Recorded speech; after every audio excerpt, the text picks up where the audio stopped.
그래가지고 이제 이런 걸로 이제 다시 이제 재정비를 해야 된다, 재구조화를 해야 된다라고 하는 이제 과정에 있는데 네. 이 윤석열 정부에서 어느 정도까지 해낼 수 있을까? 이게 이제 뭐 단임이니까 이 사실 상당히 시간이 걸릴 수 그래도 있는 이제 부분인데. 국방부는 조금 마음을 놓는 게 예.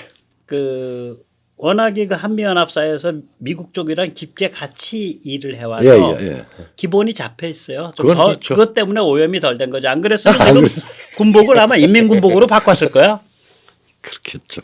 인민군복 스타일로 우리 민족끼리 군복으로. 그래서 하여튼 이런 게 있어서 군에서 또 이제 또 장병들의 어떤 그 지휘 통솔 이 부분도 뭐 또 다른 부분도 많이 군인권센터라든지 뭐 인권 좋지, 인권 해야지. 근데 그게 또 다른 요소하고 연결돼서 그 저기 하고 뭐야? 하니까 예. 이제 그런 걸 이제 정리를 이제 절도 있게 이제 조정을 하겠죠. 그 이제 그러니까 시간이 좀 필요하고 몸살이 많이 있을 겁니다. 네. 그래도 뭐 너무 놀라지 마시고 저는 방향은 이제 잡혀서 바른 길로 가고 있다고 생각이 됩니다. 자, 근데 이제 이런 이제 큰 두 가지 혹은 뭐 국방까지 해서 이제 이 안보에서 국방을 포함을 해서 좀 안심 이제 좀 잘 가고 있고 안심을 해도 좋고 많이 딱 그야말로 시큐어해지는 그런 그게 되는데 이제 다른 분야들이 보면 아직까지 참 아쉬운 점이 많죠. 그렇죠. 네, 그거 한번 이야기를 좀 해보시죠. 이제 교육, 사회, 문화 뭐 이런 쪽으로 가게 되면 이건 뭐 이제 아까도 말씀드렸지만 관료 조직 자체도 워낙 개판이고 네. 뭐 그래도 뭐 중앙선관위보단 좀 낫겠지. 막 그냥 아빠 찬스로 들어오고 이런 거는 중앙선관위는 좀 간첩스럽고 여기 저 교육, 사회, 문화 이런 데는 좀 개판이지고 그냥. 간첩스러운 게 하나님입니까? 근데 이제 이 윤 대통령이 이런 쪽에 인사를 잘 못하세요. 네, 좀 보수적으로 단점이야. 그러니까 네. 교육부 관료가 이게 보통 관료 조직이 아닌데 이거 장악해서 교육 개혁해야 되는데 이주호 같은 인간 장관 앉혀놓고 거기다 난 여성가족부에 김행희를 장관 지명했을 때는 배꼽 떨어지는 줄 알았어 웃다가. 그 전 장관도 그랬고 김행도 마찬가지고 좀 그러니까 이게 뭐 이런 식으로 인사가 나냐. 이게 그러니까 윤 대통령한테 극명해요. 요번에 예를 들면 대법원장이나 헌법재판소장 그다음에 검찰 인사 그다음에 경찰에는 그 이 장관을 지금 꿋꿋이 밀면서 경찰을 제어를 하고 있잖아. 상대를 하고 있잖아. 경찰 인사 그다음에 안보 개통, 경제 개통 이런 데는 무지하게 좋고 국방은 내 잘했는지 모르겠어 신 장관. 하지만 국방 쪽은 워낙에 미국이랑 연결돼 있어서 그 크게 사고가 안 나요. 그리고 이제 국방도 안보가 이렇게 잡혀 있으면. 그리고 대통령도 이제 저기 대통령실의 외교안보 팀 이거하고 연관이 되니까 큰 사고 못 난다고. 네. 국방에 큰 사고가 안 나죠. 그러니까 이쪽은 잘 돼. 네. 근데 이게 뭐 교육, 사회, 문화 이런 쪽으로 오게 되면 이거 인사가 좀 망사야, 망사. 내가 뭐 솔직히 말하면. 그래서 야, 어떻게 생각하시나? 그래서 그건 좀 그런데. 그 사실 뜨거운 감자죠. 뭐 이게 이제 인사가 만사다. 뜨거운 감자 같은 질문이지. 질문이죠. 근데 거꾸로 이제 우리가 한번 이 문제를 가지고 프레지던셜 리더십, 대통령의 리더십의 본질이 뭐냐, 혹은 놓쳐서는 안 되는 부분이 뭐냐라고 하는 질문을 던져볼 수, 일반화를 시킬 수가 있습니다. 즉, 대통령의 리더십이 아주 중요한 게 있고 또 조금 덜 중요한 게 있다라고 하는 식으로 구분이 사실 되는 건 아니에요. 근데 이제 문제는 이렇게 지금 미국과 해외와 혹은 세계 시장과 잘 연계가 돼 있고 또 한미 동맹으로서 우리의 그 분단의 현실 뭐 중국의 존재 때문에 그 저한미군하고 한미연합 전력 그렇게 해서 말하자면은 뭐 이게 별로 그렇게 우스꽝스러운 참사들이 날 가능성이 좀 덜한데 조금 이제 그게 좀 떨어져 있고 아주 순수 국내적인 거나 아니면은 뭐 교육, 문화, 사회 뭐 이런 쪽이야. 그것도 뭐 사실은 국제 얘기로 할 수 있는데 사실은 국내 자율성을 가지고 있는 부분이거든요. 아 글쎄 네.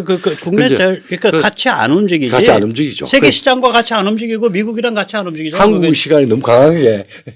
내가 말한 건 미국도 뭐 저쪽은 개판이고. 그렇죠. 예. 최소한 미국의 국무, 국방. 그렇죠. 예. 이런 데랑 같이 안 움직이는 데 아니에요. 우리나라 여성가족부가. 그렇죠. 이런 데는 그냥 자기들이 우주를 만드는 거야. 그렇죠. 교육부 이런 데는. 맞아요. 그러니까 이제 이런 데를 제대로 손을 못 쓰는 거지 윤 대통령이. 근데 사실 거기에서 문제가 생기면은 정치적인 데미지는 훨씬 더 커요. 그렇죠. 그게 뭐 그게 이제 걱정이지. 문제죠. 예.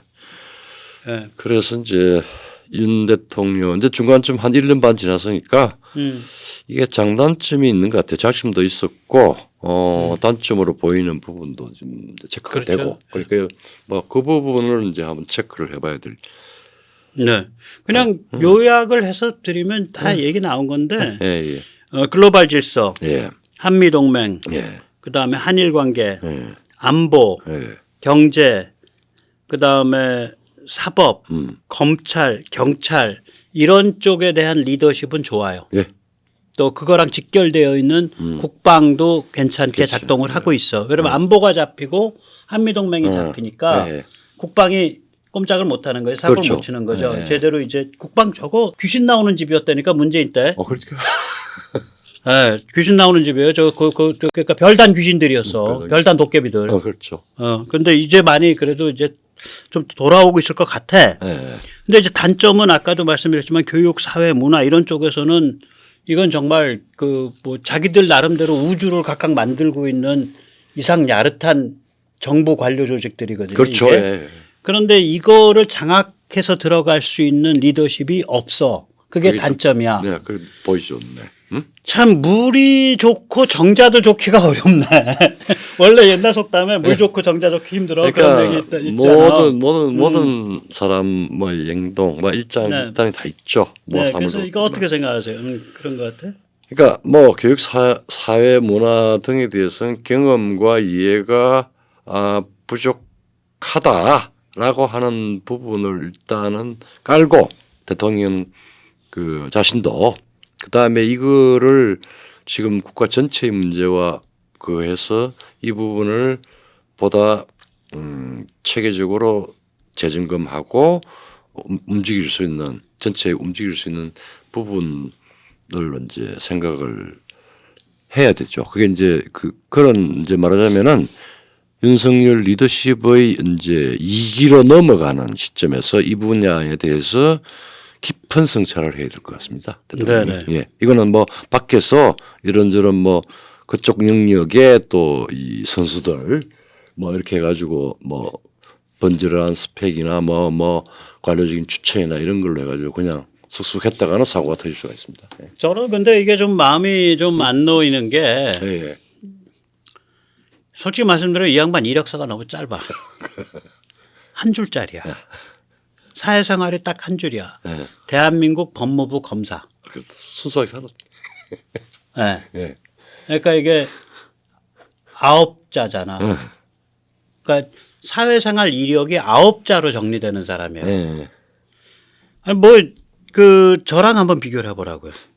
제가 인생을 얼마나 울폭질폭 난폭 난잡하게 살았습니까? 예. 제가 이력서를 쓰면요. 직업의 종류가 수천 가지가 나올 수 있어요. A4 용지 한 박스 나와요. 아마 수백 가지는 될 겁니다. 그러니까 거기다 지금도 뭐 교도소 담장 막 뛰어다니잖아. 요즘도 세컨드 잡이 제가 재판소에서 피고인석에 쓰는 거예요. 그것도 형사재판소에서. 그래. 아직도 재판 하나 남아있어요. 박원순 때 데모하지 말라는 데가 그 연설했다고. 그 연설이 뭐냐면 시국 연설도 아니야. 야, 원순아, 정부의 말에서, 그때 문재인이가 중국 쪽 입국 안 닫아 걸 때요. 예. 중국 입국 닫아 걸는 것부터 시켜라, 빨리. 그렇죠. 예. 그 얘기 했다고. 지금도 재판 중이에요. 이제 또 재판 받으러 가야 돼, 피고인석에 서서. 자, 이렇게 살벌하게 살아야 이게 사람을 딱 얼굴을 보면 이제 높은 그러나 날담보 같이 험하게 사는 그 건드르레한 정치권 인사든 아니면 이게 무슨 마약쟁이든 사기꾼이든 도둑놈이든 간에 얼굴만 보면 난 견적 나와. 내가 그래서 조 박사님이랑 왜 노는 줄 알아? 얼굴 왜요? 견적이 괜찮아. 뭐 예. 고맙습니다. 예, 고마운 것 같아요. 아니, 나는 우리는 그래서 인생 험하게 살아서 그래 꿰뚫어 보는데 윤 대통령이 저 같은 인생 산 게 아니잖아. 딱 9자 아니야. 대한민국 법무부 검사. 20살 때부터 따지면 학생, 그다음에 고시준비생, 사법연수원생, 검사 딱 4줄이네. 검사가 되기 위한 상당히 아. 어렵게 준비를 거쳐서 검사를 그러니 했죠. 이 답 없는 이 정치권 인사들 아니 박형준이 봐. 대통령 네가 뭐 병신되든 말든 간에 개망신하든 말든 간에 만에 하나 네가 따오면 나는 다음번 차기 대선 주자다. 뭐 안 따온다 그래서 네가 내 등짝에 칼 꽂을 군번 되겠냐 이러고서 개긴 거야. 안 따와도 정적인 인물로 그리고 자기는 충분히 자기 방어력이 있다고 생각하는 거지. 윤 대통령 당신이 조선중앙동화 통하는 것보다 내가 통하는 게 더 빨라. 그렇지. 당신이 국힘 통하는 것보다 내가 국힘 통하는 게 빨라. 당신이 이거 가지고 나 원한 잡고 나 잡아 죽일라 그래? 당신 한번 당해볼 거야? 박형준은 머리 그렇게 돌리고 있을걸? 이해가 됩니다. 상상이 됩니다. 얼마나 그 날담보 같은 친구인데. 그러니까 이런 자들을 꿰뚫어보고 딱 이걸 못하는 거지. 이게 이제 그 인생을 너무 그 9글자로만 살아갖고. MZ 세대는 자기들이 하는 날담보를 날담비. 날담비죠. 예, 담비가 날아다니잖아요. 그러니까. 아니 괜찮아. 그 할아버지는 할아버지 말해도 돼. 그 다음에 관료들 얼마나 교활해요. 그렇죠. 그 다음에 기회주의 지식인들. 대통령한테 그냥 나는 내 일생 자랑이 뭔지 알아? 지금까지 어떤 대통령한테도 친필로 뭐 써서 보낸 적이 없어. 대통령 때는. 후보 때는 내가 한두 장 보낸 적이 있어. 근데 그 친필로 뭐 친필이 아니라 그래도 난 출력해서 보냈다.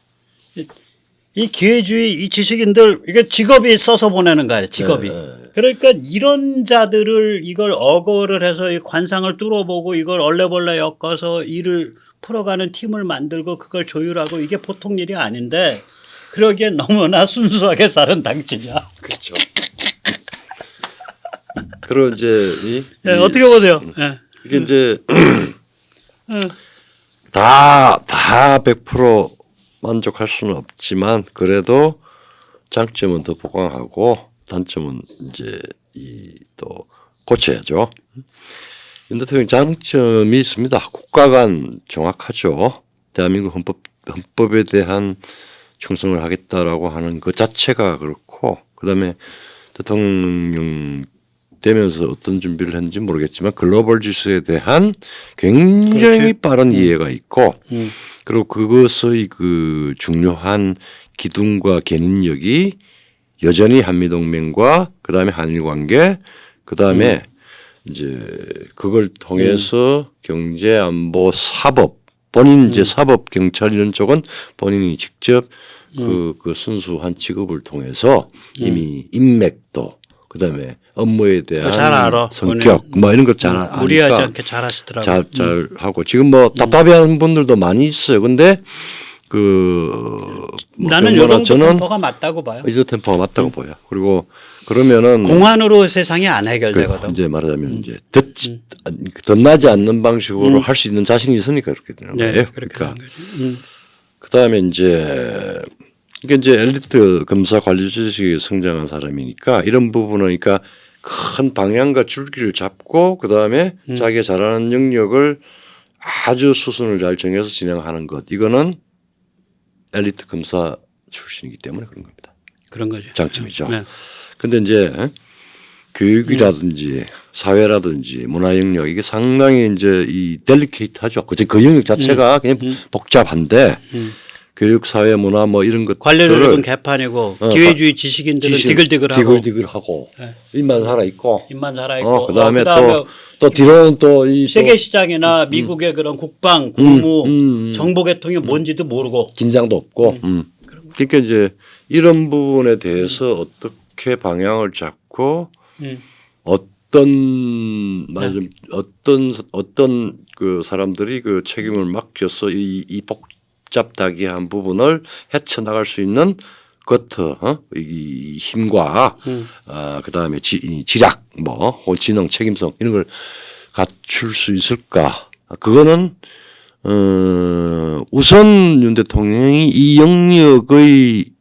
영역을 사소하게 보지 말고 잘 모른다고 해서 그냥 일반 관료들한테 맡기지 말고 깊은 고민을 좀 했으면 좋겠어요. 고민도 하고 여러 사람을 불러서 이야기를 나눠봐야 돼요. 들어봐야 돼요. 네. 네. 아주 여러 사람을. 네. 뭐 1급의 아주 여러 사람들 의사결정 내리기 전에. 그렇죠. 예. 그래서 이제 그런 고민을 백모만 안 부르면 돼. 예, 그런 고민을 뭐 지금 안 불러도 지금 말씀하고 계시니까 뭐. 또 그런 직관적인 것들은 잘. 난 또 그런 적은 안 맞잖아요. 그런 데 가서 점잖게 말할 그래서 공부는 못 되지. 그런 측면에서 단련을 하고 그 다음에 많이 불러서 체크를 해서 듣고 그래서 방향과 로드맵만 내 로드맵이라는 걸 별로 좋아하는 많다는 아니지만 요청해서 이제 이 리더십을 대통령의 리더십을 발휘해야 될 단계로 넘어가고 있는 겁니다. 잘 가시기를 바라는데 되게 순조롭지 않을 수도 있어. 근데 이제 저희가 만약에 뭐 이제 연말 연초를 맞이해서 12월인데 이제 그 양반한테 내가 한마디 이제 뭐 약간 뭐 야인이지만 또 윤 대통령과 같은 그런 어떤 승부사로서의 인생을 살지 못한 사람이니까 사람은 승부사로 살면 좀 달라져요. 우리가 기업에서 자수성가를 했거나 이 엔터테인먼트계에서 이 배우나 가수로 크게 뜨거나 이러면 사람이 달라지거든. 그게 왜 그러냐면 승부사로 자기를 다 걸어서 그래. 그렇죠. 저는 그런 인생을 별로 못 살았어. 의외로. 아주 옛날에 살았지. 그냥 찌부러져서 살았지 저는. 근데 뭐 그런 의미에서 제가 무슨 충고를 할 군번은 못 되더라도 이 찌부러진 상태에서 견디면서 또 닦은 그 내공이 있잖아. 그렇죠. 그런 점에서 윤 대통령한테 권한다면 고독을 배우셔야 돼. 그렇죠. 그런 면에서 난 요번에 왜 마음 상했는지 어쩌는지 이틀인가 3일을 스케줄을 진행 안 해버렸잖아요. 그렇죠. 굉장히 잘했다고 봐요. 그러니까 이게 뭐냐면 어떤 그런 경지나 그런 급으로 가면 허공이에요. 아무것도 없죠. 뭘 어떻게 기준축도 없고, 없고 나침반도 없고, 방향성도 없고, 그걸 다 자기가 찍어야 돼. 그 기준축과 나침반과 방향성을 그냥 허공이라고. 그러니까 허공 속에 혼자 떠 있는 거야. 이게 이제 그 고독이거든. 그러니까 고독은 야 외롭다, 옆구리가 허전하다. 그거는 스킨십이 고독한 거고 말고 정신적으로 고독한 거거든요. 그냥 고독한 거야. 그냥 그래서 이게 이제 그런 상태에서 익숙해지면서 모든 것을 공부하고 거듭해서 확인하고 모든 것을 의심하고 그것에 뭐 쳇바퀴지 뭐. 그렇죠. 팔자 참 팔자 험한 거죠. 팔자 험한 거지. 그러니까 뭐 그 험한 팔자 그렇게 사세요. 방법이 없습니다. 대통령 당선됐기 때문에. 허공의 점을 찍는 그 고독한 시간. 이제 그게 결과가 좋으면은 이제 위대한 상상력의 뭐 아니 뭐 근데 그게 성찰과 그거 이제 익숙해져야지. 그걸 익숙해져야죠. 그게 익숙해져야지. 그러니까 뭐 모든 걸 다 의심해야 돼. 자기 자신까지 포함해서 사람 뭐 저놈 도둑놈 아닌가, 저런 기회주의 지식인 아닌가, 저놈 저거 아주 야가 빠진 관료 아닌가, 저놈 저 날담보 같은 정치꾼 아닌가, 저 말만 번드러게 하는데 저게 박형준이 같은 놈 아닌가. 그렇게 다 의심해야 돼. 그렇죠. 모든 걸 의심해야 돼요. 자기 자신에 대해서도. 맞습니다. 난 그래서 굉장히 고독한 상태지. 이건 뭐 그 상태로 몇 년 사셔야지 뭐 방법 없어. 최고의 지휘자가 된다는 거 가장 센 팔자죠. 어둠이 짙습니다. 센 팔자죠. 그렇습니다. 예, 오늘 여기까지 모시겠습니다. 감사합니다. 네, 감사합니다.